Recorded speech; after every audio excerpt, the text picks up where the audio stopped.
আইপিএলে দুর্দান্ত পারফরমেন্স করার পর এবার লঙ্কান প্রিমিয়ার লিগ থেকে সরাসরি সুযোগ পেলেন মুস্তাফিজুর রহমান। দাম্বুলা থান্ডার্সের হয়ে আইকন খেলোয়াড় হিসাবে সুযোগ পেলেন তিনি, যা বাংলাদেশের জন্য অনেক গৌরবের। একমাত্র বাংলাদেশি হিসাবে আইকন খেলোয়াড় হিসাবে মুস্তাফিজুরের এমন সুযোগ অনেকেই দেখছেন বড় সুযোগ। হ্যাঁ দর্শক, বিস্তারিত জানতে অবশ্যই ভিডিওটি শেষ পর্যন্ত সবাইকে দেখার অনুরোধ রইল।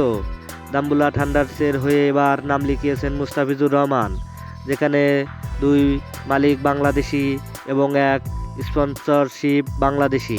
তাই তো এবার দাম্বুলা থান্ডার্সে বাংলাদেশিদের সরাসরি হতে পারে। এদিকে মুস্তাফিজুর রহমানের দলে রয়েছেন শ্রীলঙ্কার অলরাউন্ডার নুয়ান তুষারা, দিলশান মাধুসাঙ্কা এবং আফগানিস্তানের ইব্রাহিম জাদরান। তাছাড়াও ড্রাফটের মাধ্যমে আরও বড় বড় খেলোয়াড় দলে ফেরাবেন দাম্বুলা থান্ডার্স। এদিকে ড্রাফটের আগেই মুস্তাফিজকে দলে নিল দাম্বুলা থান্ডার্স।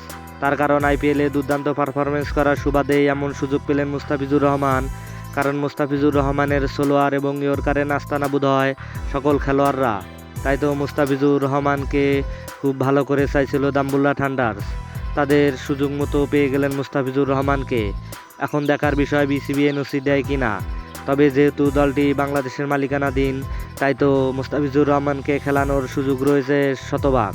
হ্যাঁ দর্শক, আপনি কি মনে করেন মুস্তাফিজুর রহমানকে এলপিএলে পুরো মৌসুমে খেলতে দেওয়া উচিত? তাহলে অবশ্যই আপনার মূল্যবান মতামত কমেন্ট বক্সে জানিয়ে দিবেন। ধন্যবাদ। আল্লাহ হাফেজ।